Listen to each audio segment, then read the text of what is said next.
حضور نے فرمایا اللہ کی لعنت ہو ان پر جو لباس پہن کے بھی ننگی ہوتی. باریک اتنا لباس ہے یا چست اتنا لباس ہے؟ ڈھیلا ڈھالا ہونا چاہیے, نبیذ ہونا چاہیے. لباس کے اندر یہ دو حصے جو ہیں وہ لازم. اور پھر سینے پر, اب ظاہر بات ہے کرتا پہنا ہوا ہے, ڈھیلا ڈھالا ہے, پھر بھی یہ سینے کے ابھار تو ظاہر ہو جائیں گے. ان پر ایک اضافی اوڑھنی سر پر سے لے کر اور اپنے اس گریبان کے اوپر بکل مار لینا, تاکہ یہ جو نسوانی حسن کا دوسرا مظہر ہے. پہلا چہرہ سب سے بڑا چہرہ. اب جو لوگ کہتے ہیں چہرے کا پردہ نہیں ہے, تو خدا کے بندو پھر پردے کی ضرورت کیا ہے؟ نسوانی حسن اگر اس میں اٹریکشن ہے وہ کہاں ہوتا ہے سب سے بڑھ کر؟ مظہر اول کون سا ہے نسوانی حسن کا؟ چہرہ ہی تو ہے. اب میں ذرا شرم کے ساتھ کہہ رہا ہوں, لیکن یہ اپنی شاعری کے کچھ الفاظ آپ کو سنا رہا ہوں. یہ لب لعلی کہاں ہوتے ہیں؟ چہرے پر ہوتے ہیں یا کہیں اور ہوتے ہیں؟ یہ عارض گلگوں یہ کہاں ہوتے ہیں؟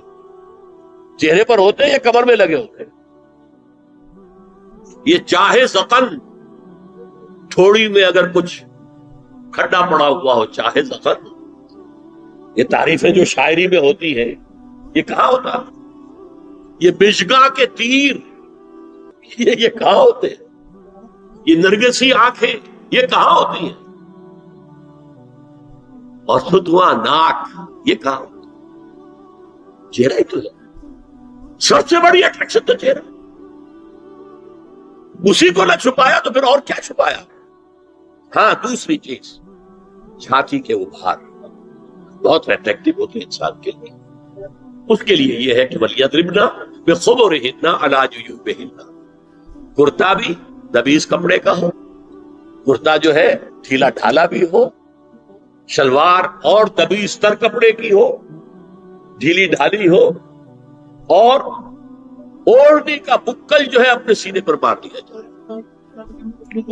اب اس کے بعد فرمایا وَلَا يُبْدِينَ زِينَتَهُنَّ إِلَّا لِبُعُولَتِهِنَّ. اب یہاں یہ زینت کا لفظ آ رہا ہے چہرے کے لیے, اور چہرے ہی میں کچھ سنگھار بھی ہوتا ہے.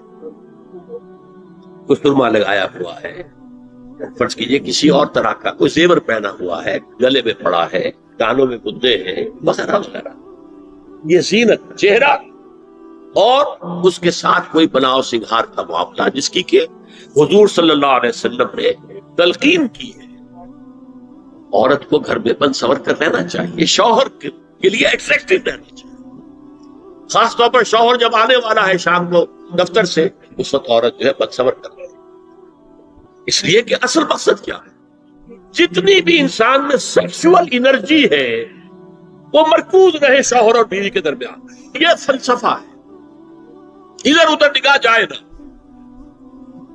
جتنا یہ بانڈ آف لو ان اسپاؤسز کے درمیان مضبوط ہوگا, اتنا ہی خاندان کا ادارہ مضبوط, صحت مند اور اگلی اولاد کی تربیت کے لیے مثبت ہوا.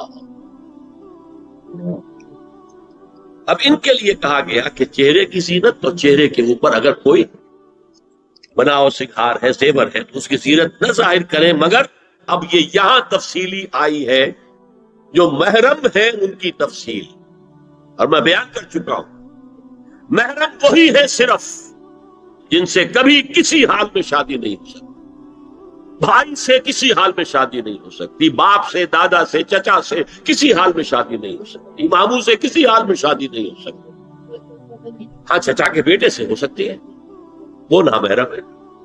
ماموں اور خالہ کے بیٹے سے ہو سکتی ہے, وہ نامحرم ہے. تو فرمایا کن کے سامنے ظاہر کر سکتی ہے؟ الا لبعولتہن, سب سے بڑھ کر تو شوہر, اور آبائہن, اور یہ آپ نے باپ. جب باپوں میں نوٹ کی دی, باپ حقیقی ہو, اخیافی ہو, اللاتی ہو یا رضاعی ہو, یہ چاروں قسم کے باپ اس میں شامل. جس عورت نے دودھ پلایا تھا اس کا شوہر بھی باپ بن گیا.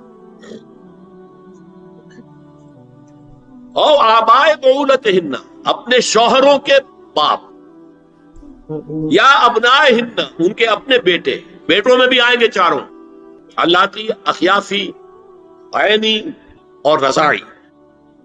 او ابنائے بعولتہن, اور اپنے شوہروں کے بیٹے، ہو سکتا ہے شوہروں کی اور بیویاں بھی ہوں تو ان کے بیٹے بھی، جو ستیلے بیٹے ہیں وہ بھی محرم، ان سے کسی شکل میں کبھی شادی نہیں ہو سکتی۔ اور اخوانہن، یا ان کے بھائی، او ابنائہن، یا اپنے بیٹے، او ابنائے بعولتہن، یا اپنے شوہروں کے بیٹے، او اخوانہن، یا اپنے بھائی، او بنی اخوانہن، یا اپنے بھائیوں کے بیٹے، او بنی اخواتہن، اپنا بھتیجا، شوہر کا بھتیجا نہیں، اپنا بھتیجا محرم ہے، اپنا بھانجا محرم ہے، شوہر کا بھانجا محرم نہیں ہے۔ او نسائہن، یا ان کی عورتیں، اپنی عورتیں، جان پہچان کی عورتیں، ہر عورت بھی محرم نہیں ہے، نوٹ کر لیجئے۔ نسائہن،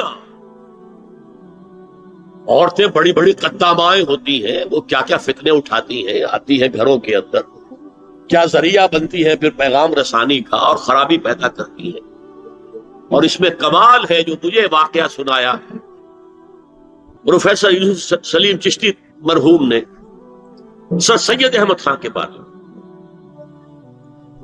اب وہ زمانہ، محرم کون ہے؟ محرم وہ لوگ ہوتے ہیں کہ جن سے کسی بھی حالت میں کبھی بھی نکاح کا کوئی امکان نہ ہو۔ باپ سب سے بڑا محرم ہے، ظاہر بات ہے کہ کچھ بھی ہو جائے بیٹی کا اور باپ کا نکاح نہیں ہو سکتا۔ بھائی ابدی محرم ہے، اس کے درمیان ان دونوں کے بہن بھائی کے درمیان رشتہ نہیں ہو سکتا۔ البتہ ایک شکل یہ ہے کہ ایک بہن اس وقت کسی بہنوئی کے گھر میں ہے، لیکن یہ کہ اگر اس بہن کا انتقال ہو جائے تو دوسری بہن سے اس کا نکاح ہو سکتا ہے، لہذا وہ نامحرم شمار ہوگا، وہ محرم نہیں۔ اس حوالے سے وہ جو ابدیات، ابدی محرمات ابدیہ ہے، وہ ہے محرم، اور ان کے سامنے کھلے چہرے کے ساتھ بھی عورت نہیں آ سکتی۔ اور محرموں کی فہرست جو ہے وہ سورہ نور کے اندر دے دی گئی، یہ بڑی مفصل اور تفصیلی ہے۔ اور چوتھا پردہ یہ ہے کہ معاشرہ غیر مخلوط ہو، مرد و زن کے مابین اختلاط نہ ہو، مخلوط مجالس نہ ہو، دفتروں میں مل جل کر کام نہ کیا جا رہا ہو، اور کہیں کہیں کارخانے میں شانہ بشانہ کھڑے ہو کر کام نہ کیا جا رہا ہو، نہیں، یہ معاملہ غلط ہے، بلکہ سیگریگیٹڈ سوسائٹی،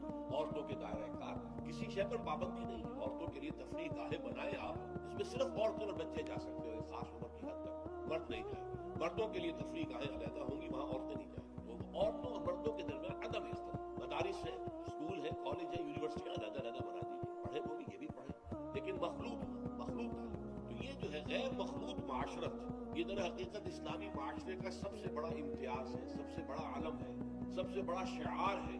کوئی بھی غیر مسلم جو ہے اسلامی معاشرے میں آئے گا تو سب سے زیادہ بات جو اسے محسوس ہوگی وہ یہ ہے کہ یہاں عورتیں اور مرد جو ہیں وہ آپس میں ملے جلے ہوئے نہیں ہیں، بلکہ ان کے درمیان ایک گویا کہ بہت بڑا پردہ جو ہے معاشرے کے اندر لٹکا ہے، سیگریگیشن۔ باقی یہ ہے کہ سطر سے آگے جسم جو ہے وہ صرف زوجین کے سامنے کھلے گا، مرد کا سطر صرف بیوی کے سامنے کھلے گا، یا ڈاکٹر اگر کوئی سرجری کرنی ہے تو ظاہر بات ہے کہ اس میں کوئی پردہ نہیں۔ عورت کا بھی چہرہ، ہاتھ اور پیر کے علاوہ جسم کا کوئی حصہ کسی محرم کے سامنے نہیں کھلے گا سوائے شوہر کے یا ڈاکٹر۔ یہ سارا جو تفصیلی نظام دیا گیا ہے، اس کا ہدف کیا ہے کہ یہ مرد اور عورت کے درمیان جو کشش اللہ نے رکھی ہے، زبردست کشش، یہ کشش اگر نہ ہو تو تمدن کا یہ ہنگامہ ہی نہ ہو، شادیاں لوگ کریں ہی نہ، اور لوگ جو ہے یہ مشقتیں اور یہ مصیبتیں جھیلیں ہی نہ۔ اولاد کی پیدائش ہے، پھر ان کی پرورش ہے، پھر انہیں کھلانا پلانا ہے، ان کی تعلیم ہے، ان کی علاج معالجہ ہے، سو کھکھیڑ، یہ سارا انسان کیوں برداشت کرتا ہے؟ یہ جنسی جذبہ بہت زوردار اللہ تعالیٰ نے انسان کو رکھا، تو جتنا یہ زوردار جذبہ ہے اتنا ہی اسے کنٹرول کرنے کے لیے گھوڑا جتنا مزور ہو اتنی ہی مضبوط لگام اس کو دینی چاہیے، لہذا اس کے لیے یہ حدود اور قیود عائد کر دیے گئے تاکہ جو سیکشول ارج ہے یا سیکشول اٹریکشن جو کہ جنسی طور پر انسان کے اندر ہے، مرد میں بھی عورت میں بھی، وہ کل کی کل زوجین پر مرتکز ہو جائے۔ شوہر کا وہ پوری سیکشول ارج جو ہے وہ اپنی بیوی پر مرتکز، بیوی کی وہ پوری جو سیکشول ارج ہے وہ اپنے شوہر پر مرتکز، ادھر ادھر نگاہیں نہ بھٹکے، مبادا کہیں جا کر کسی مرد کی نگاہ میں کوئی عورت کھب گئی، اب ظاہر بات ہے کہ آنکھ سے ہو کر وہ تصویر جو ہے یہاں خانہ دل میں اتر جاتی ہے، پھر وہ خوابوں میں آئے گی، خیال میں چھائی رہے گی، نتیجہ کیا ہوگا؟ اپنی بیوی کی طرف سے توجہ ہٹ جائے گی، وہ جو بانڈ آف لو اور باہمی اٹینشن ہے ایک دوسرے کی طرف شوہر اور بیوی کی، وہ کم ہوگی، اور اس کا نتیجہ کیا نکلے گا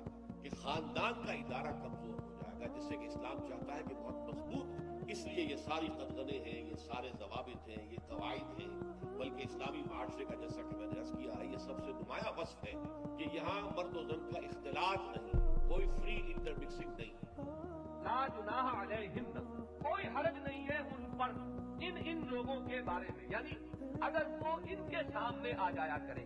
اب یہاں لفظ حجاب کے تحت آ رہی ہے بات کہ پردے سے مستثنا کون کون ہوں گے. انہی کو ہم محرم کہتے ہیں کہ جن سے چہرے کا پردہ نہیں ہوگا وہ کون کون ہے. وہ ہے کھلے چہرے کے ساتھ عورت، مسلمان عورت جن کے سامنے آ سکتی ہے وہ کون ہے. اور یہ آیت ابھی یہ اتنی مفصل نہیں ہے، یہاں آپ دیکھیں گے کہ 7 کا ذکر ہے. یہ مضمون جا کر مکمل ہوا سورہ نور کی آیت میں، وہ ابھی ہم پڑھیں گے. وہاں 12 ہے، لیکن یہاں جو ہے اصول معین ہو گئے اور رخ جو ہے وہ طے ہو گیا کہ رخ کیا ہے. لا جناح علیہن فی آبائہن، اپنے باپوں کے بارے میں. باپوں میں باپ دادا، اسی طریقے سے شوہر کا باپ اور شوہر کا دادا، یہ سلسلہ چلتا رہتا ہے. اسی لیے آبائہن ولا ابنائہن، اپنے بیٹے پوتے، یہ سارا سلسلہ جو ہے ان کے اندر بڑھتا رہتا ہے. ولا اخوانہن، اور نہ اپنے بھائی. ولا ابنائے اخوانہن، اور نہ اپنے بھتیجے، اپنے بھائیوں کے بیٹے. ولا ابنائے اخواتہن، اور نہ اپنی بہنوں کے بیٹے یعنی بھانجے. ولا نسائہن، یہاں بہت قابل غور مسئلہ ہے، عورتوں کا عورتوں سے بھی حجاب ہے. ہر بازاری عورت کے سامنے عورت کو بے حجاب آنے کی اجازت نہیں ہے. مسلمان شریف عورت، یہ بازاری عورتیں جو ہے جو فتنے پھیلاتی ہیں، اس کا اگر آپ کو اندازہ ہو تو واقعہ یہ ہے کہ یہاں نسائہن، اپنی خواتین جو جانی پہچانی ہے، جن کی شرافت اور کردار سے تم لوگ واقف ہو، ان کا معاملہ اور ہے. باقی جو ہے ان کے سامنے عورت خود اپنے چہرے سے بے محابہ جو ہے وہ ہر عورت کے سامنے بھی نہیں، بلکہ وہ عورت جو ہے وہ جو اپنی خواتین ہے، جو جانی پہچانی ہے، جن کا کردار، جن کی شخصیت جو ہے وہ ڈھکی چھپی نہیں ہے. ولا ما ملکت ایمانہن، اور جو ملک یمین ہو، غلام ہو، جن کے اندر اس طرح کی کسی جرت کا کوئی امکان نہیں ہے کہ وہ مملوک ہے. یہ ہے وہ 7 تعلقات کہ ان کو مستثنیٰ کیا گیا ہے پردے سے، حجاب کے حکم سے. واتقین اللہ ان اللہ کان علی کل شیء شہیدا، اور اللہ کا تقوی اختیار کرو اور جان لو کہ اللہ تعالی ہر چیز پر گواہ ہے، نگران ہے، ہر چیز کے